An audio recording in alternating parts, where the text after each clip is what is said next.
gonna fucking just flip out and probably just leave the stream. But I kind of want to let you know like the journey that I've been on, and I think it's pretty inspirational, and it's kind of crazy that like Paul came in here too, because in Whisper he's kind of seeming like he's in a bad way. So I hope it helps him. I hope it like helps you guys understand like who I am as a person, how I've got to this point. But I want to talk a little bit about it. I'm just gonna give you like the kind of like the rough draft of who I am. And if you guys have any questions or you just even want to share something, it's gonna be an open forum. I'm gonna be up like all night drinking and stuff. So if you guys want to share anything, then just go ahead. But I'm gonna let you guys know. Paul, 2244. Paul, man, thank you so much for the follow, bro. I appreciate it, man. Welcome to the Red Squadron. And I hope we can help you out, bro. I hope we can help you out tonight. But so basically, I'm gonna start my fucking story or whatever. But basically, what? You got to hold down the push talk button to the whole story, aren't you? Yep. Fuck you. You're gonna listen to everything I have to say. I have the microphone. Using push to talk in 2017.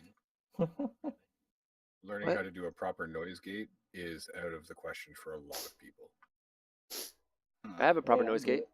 Yes, I'm not talking about you. Okay. Get on with your story. Okay, here's my story. Anyways, okay, so I was born in Tulsa, Oklahoma, in 1984. Okay, I lived there for like literally 2 months, and then I fucking moved to California. So I've literally been in California my entire life almost. But Can I pause you for one? Yeah, go ahead.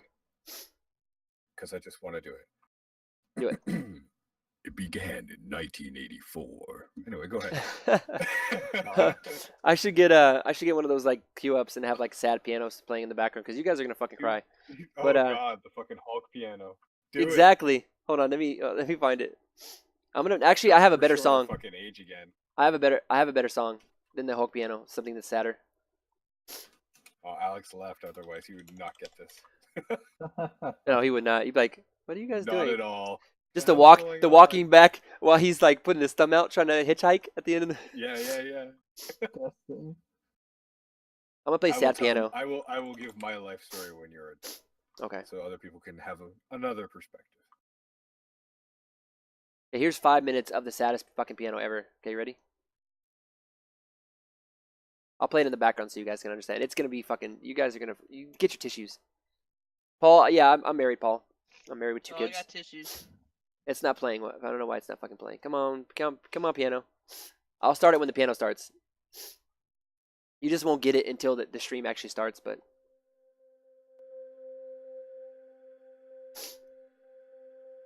Not starting sad yet. Alright, anyways, it started, so I'm just gonna start talking.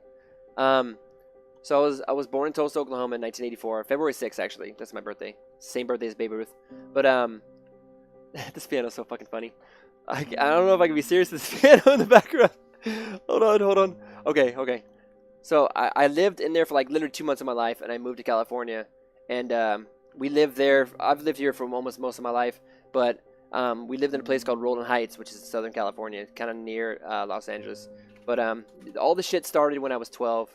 My parents had a huge breakup. Like, fucking, it was nasty, dude.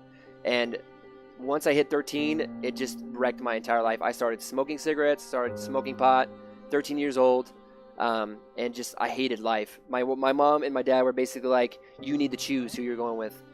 So shut, Alex, I'm trying to tell a story, fuck you.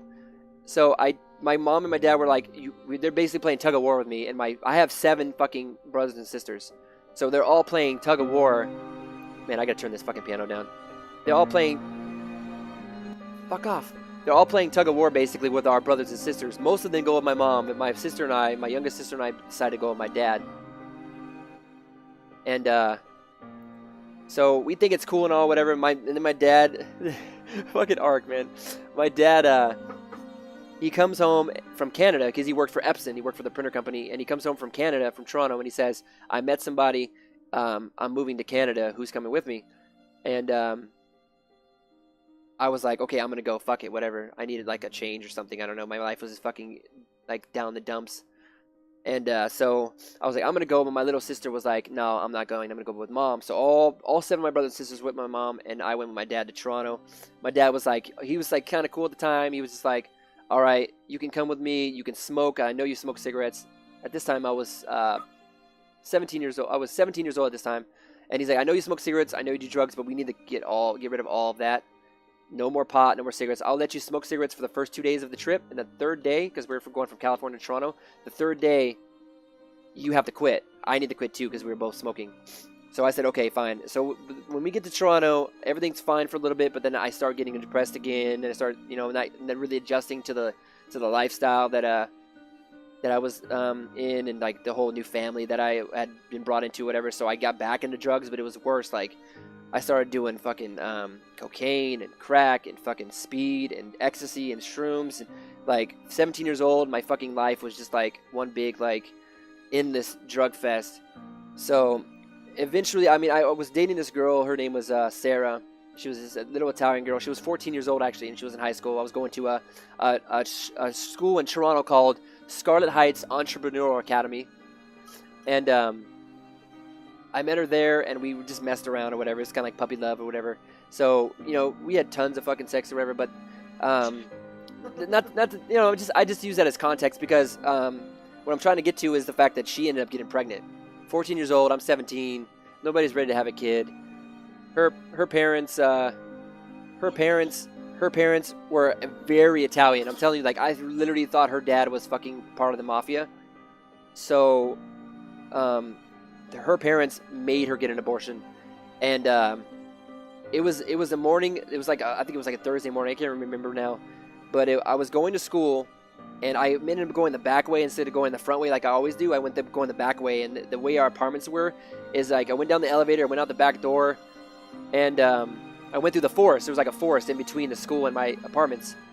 So I ended up going through the forest. Well, they left a message on my machine shortly after saying that they were going to the abortion clinic and that I needed to come with them, obviously, for support. I needed to be there, and obviously I wanted to go. I wasn't some fucking asshole or whatever. But I missed the call. They were waiting out front. I missed the call. They went without me. So, long story short, they ended up going to the abortion clinic. She got an abortion, and I found out that it was twins. So that wrecked me even more. Like I didn't even know what to do with myself anymore. Like I was such a fucking shithead. So I just got into more and more drugs. I fucking just went I down spiraled. I started ignoring her. I started ignoring school. They never just stopped going to school together. And I remember being outside. Right across the school was a 7-Eleven, and I was hanging out with these guys, and I was kind of like propped up against the wall, leaned up against the wall, and we were doing drugs. We were actually smoking crack, and I ended up going inside because I had to go to the bathroom. Hold on, this fucking sad piano. I guess more sad pianos showing up. And I ended up going to the bathroom, so I go up to the bathroom door, and I shake it, and it's fucking locked. So I turn around, and I'm walking towards the clerk, the counter, and I'm asking him, why is the bathroom locked? Where's the key? And I remember him saying that there's somebody in there, so I was gonna go turn around and wait for the bathroom to be. I remember the moment I turned around, everything went black. So when I woke up, I just remember him screaming at me, telling me to get out of his store. He's gonna call the police, and I just look at the ground, and the entire fucking floor that I was on was covered in blood, like a huge pool of blood. And I had no idea what had fucking happened. And like at the time, I was so numb that I didn't even realize what had happened. But when I finally looked in the mirror, I realized that I had passed out face first, hit my face, and I shattered all 3 of my front teeth, and blood was everywhere. I was spitting up blood and teeth, and that's probably like the lowest part of my life. Like it was, I realized it was so bad that it couldn't get any worse. But then my dad realized that I had basically gotten this girl pregnant, and she had an abortion because they heard the fucking answering machine. So he basically told me, "Fuck you. This is the last straw. I'm tired of your shit. You're not going to school anymore. You're doing drugs, all this stuff."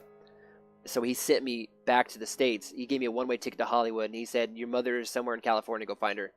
Like I have no idea where she is, but fuck it. I can't deal with you anymore. So I was sent to freaking Hollywood on my own, where I had no idea where anyone was, no way to contact anybody. So obviously, what was I supposed to do? I became homeless for almost like an entire year in Hollywood. Oh my god, fucking Grims, you asshole! Did you just host me? Yeah, I gotta break it up before you start fucking balling. Come on. That's Keep true. going. But yeah. So I spent most of that whole year being homeless, and man, that was the worst fucking feeling in my entire life. Just like living on the streets, panhandling people, like just fucking liquid.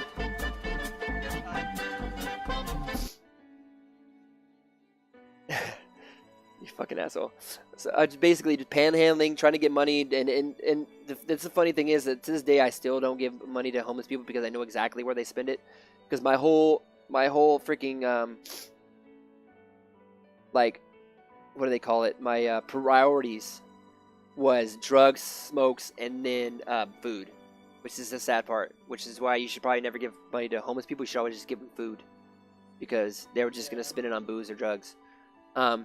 But I spent most of my time that year being homeless. I was living under fucking highways, and you know, on the park benches, basically wherever you can sleep that was safe, or not so fucking cold.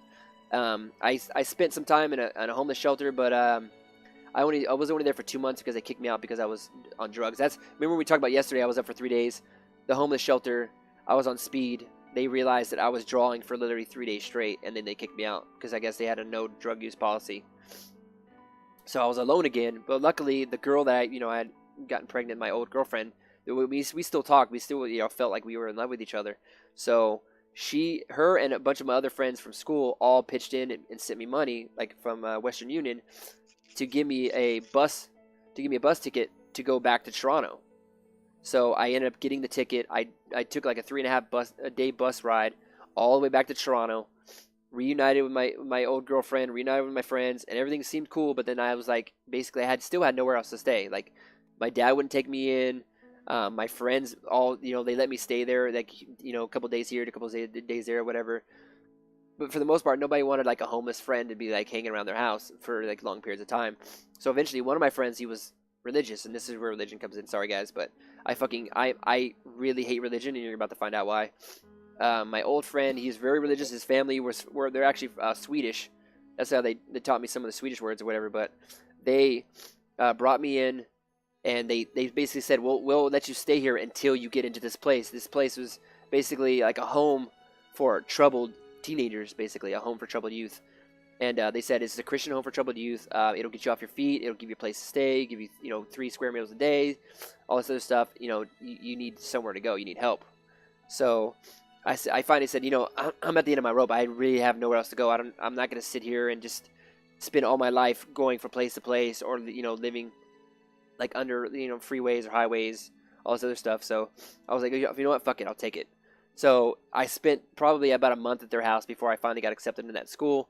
I got driven to past Niagara Falls, and basically the school it was in is in upstate New York. So basically, I went across the border. This was 3 days. This was 3 days after 9/11, by the way, 2001. Oh, wow. So I ended up going to this Christian home it's like on the Finger Lakes. They call it Freedom Academy. It was a home, Christian home for troubled teenagers. Yeah, I went to the Xavier school, yeah. But I spent the whole first year of that school fucking hating it, because every day, every second, they would just pound Jesus and the Bible and everything down your throat. And the moment, like, basically they would stop when you basically gave your life, like when they felt like you got saved, you were washed in the blood, or you gave into salvation, blah blah blah. So I basically did what any smart person would do. I faked it. I faked it for 3 years. I was there for 3 years. I could not leave. This is a place, like, it was literally a prison for basically anyone who was stuck there. Like, anyone who was sent there, you're stuck. If you try to run away, they would find you. They'd bring you back. There's no, and I'm starting to fucking cry because this place was so fucking terrible.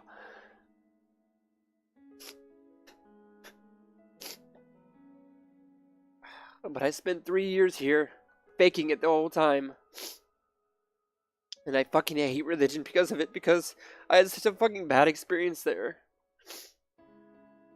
I mean, I had to go into singing groups. I had to fucking like fake it the whole time. I had to live a lie for 3 years. And I finally graduated high school. They had a school there. I graduated high school, and my mom finally found me.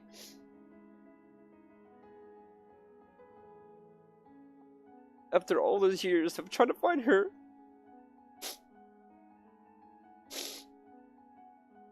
And in the moment I knew that she was, you know, like, I finally knew where she was. She came to my graduation, and then 2 weeks later I was fucking out of that place. She finally got me out. Because the only way you can get out is if you have a family member that can vouch for you. So she finally pulled me out. And she lived in Vegas, so I moved from upstate New York to Vegas, took a plane ticket, got reunited with my mom. And basically the rest is history from there. I got back into cigarettes a little bit. I couldn't help it. Fucking that place broke me. I drank a little bit more, but I didn't go back to drugs. Basically the only good thing about that place was the fact that it kept me away from like those influences for 3 years, so I was clean for all that long. So in the end, that was a good thing. But the persecution and the pain that I had to go through to get to that point. But I ended up I cleaned up my life. I got rid of cigarettes. I did a whole bunch of online stuff. You didn't even get to touch the internet there. You couldn't chew gum. You fucking couldn't drink coffee at this place. So I ended up using the internet when I got back, and I got into MySpace. Back then it was like, you know, Facebook wasn't even a fucking thing. MySpace was all the rage. And I ended up meeting my wife on MySpace. She lived here in California where I live now, and I was in Vegas. So we ended up meeting, and then a month later, basically the rest is history. Her and I got together, and after that, I proposed to her after 6 months, and I knew we were meant to be together. And her and I had 2 beautiful kids together. One's 7, one's 3. Treyu and Khaleesi were my kids' names. I mean, I really don't want to talk about now, because my life's getting back to that point. And a lot of you guys who've been talking to me over Discord and stuff know, like, the shit I'm going through now. Like, I thought it was still good. I thought it was, like, gonna be perfect after 12 years, but now I'm just feeling alone and just hurt and fucking stressed all the time now. So I do appreciate the guys that have put in the time to, like, talk with me and to help me through the shit that I'm going through now. But I kind of just wanted to tell you guys how my life has been, the fucking journey that I've gone through. And I do appreciate you guys.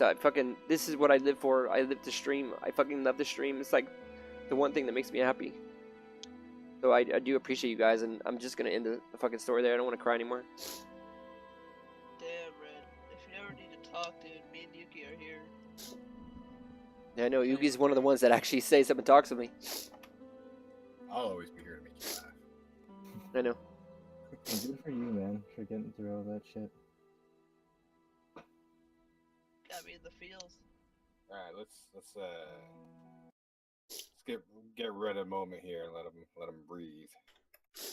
I'll give you my my little background.